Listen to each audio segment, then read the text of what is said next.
Finally कहानी एक ऐसे मोड़ पर पहुंचने वाली है जहां धैर्य का असली और खतरनाक रूप सबके सामने आने लगेगा। यह बदलाव इतना अचानक और चौंकाने वाला होगा कि मन्नत भी पूरी तरह हिल जाएगी। आने वाले एपिसोड्स में दर्शकों को जबरदस्त ड्रामा, इमोशन और टकराव देखने को मिलेगा, जो इस कहानी को और भी दिलचस्प बना देगा। कहानी में आगे दिखाया जाएगा कि धैर्य का भरोसा पूरी तरह टूट चुका है। वह मन्नत पर गंभीर आरोप लगाता है और साफ-साफ कहता है कि उसे पूरा यकीन है कि मन्नत और विक्रांत एक साथ मिलकर उसे उसकी ही बेटी दुआ से दूर करने की साजिश रच रहे हैं।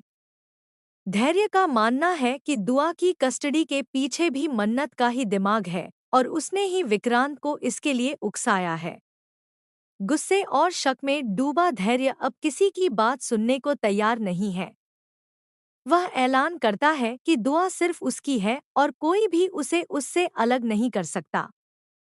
वह दुआ को जबरदस्ती अपने साथ ले जाने का फैसला करता है, जिससे हालात और भी बिगड़ जाते हैं।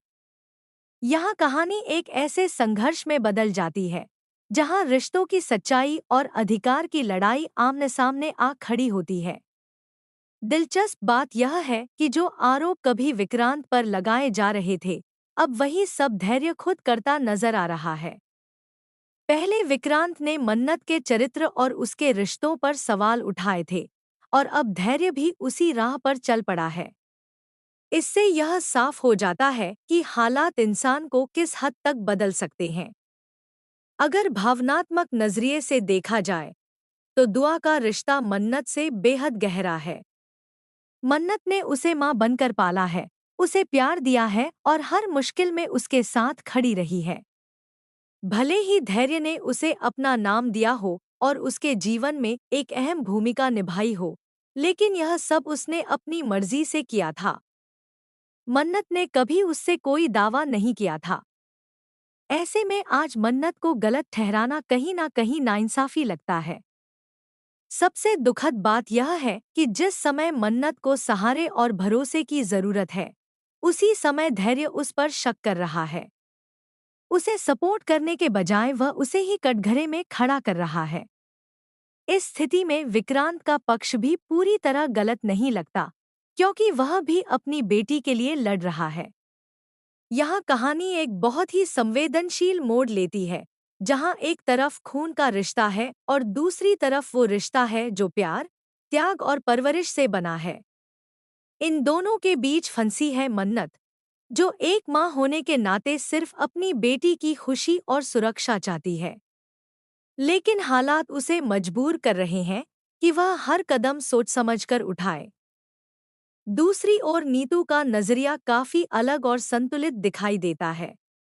उसे लगता है कि मन्नत और विक्रांत एक दूसरे से सच्चा प्यार करते हैं और उन्हें एक साथ आकर अपनी फैमिली को पूरा करना चाहिए। लेकिन इस रास्ते में सबसे बड़ी रुकावट खुद धैर्य बनता जा रहा है, जिसका व्यवहार दिन-ब-दिन अनियंत्रित होता जा रहा है। आने वाले एपिसोड्स में कहानी और भी ज्यादा इंटेंस हो जाएगी, जब विक्रांत दुआ की कस्टडी जीत जाएगा। यह खबर धैर्य को अंदर तक तोड़ देती है और वह अपना आपा खो बैठता है। उसका गुस्सा इस हद तक बढ़ जाता है कि वह खतरनाक फैसले लेने लगता है। वह कसम खाता है कि अगर उसकी बेटी उससे दूर हुई, तो वह किसी को भी चैन से नहीं जीने देगा। खास तौर पर मन्नत और विक्रांत को लेकर उसके मन में गुस्सा और नफरत साफ दिखाई देने लगती है। अब तक जो धैर्य खुद को त्यागी और शांत स्वभाव का दिखा रहा था, वही अब हक जताने और जबरदस्ती करने पर उतर आता है। वह न सिर्फ दुआ पर अपना अधिकार जताता है, बल्कि मन्नत को भी अपने जीवन का हिस्सा बनाना चाहता है। यहीं पर सबसे बड़ा सवाल खड़ा होता है, क्या धैर्य का अब तक का त्याग सच में सच्चा था या सिर्फ एक दिखावा? क्या वह शुरू से ही अपने मन में यह सब दबाए बैठा था? अब जब धैर्य का यह खतरनाक और सनकी रूप सामने आ रहा है, तो कहानी और भी ज्यादा रोमांचक हो जाती है। मन्नत और विक्रांत के सामने सबसे बड़ी चुनौती है अपनी बेटी दुआ को सुरक्षित रखना और इस बिगड़ते हालात से उसे बचाना। आने वाले एपिसोड्स में यह देखना बेहद दिलचस्प होगा कि क्या मन्नत धैर्य के खिलाफ खड़ी हो पाएगी। क्या विक्रांत अपनी बेटी को पूरी तरह सुरक्षित रख पाएगा? और सबसे बड़ा सवाल, क्या दुआ को एक खुशहाल और सुरक्षित परिवार मिल पाएगा या यह लड़ाई सब कुछ तोड़ देगी? आपकी क्या राय है इस पूरे ट्रैक को लेकर? क्या धैर्य का यह रूप सही है या वह पूरी तरह गलत दिशा में जा चुका है? और क्या मन्नत को अब अपने और अपनी बेटी के लिए सख्त फैसला लेना चाहिए? अपनी राय जरूर साझा करें और ऐसे ही और अपडेट्स के लिए जुड़े रहें।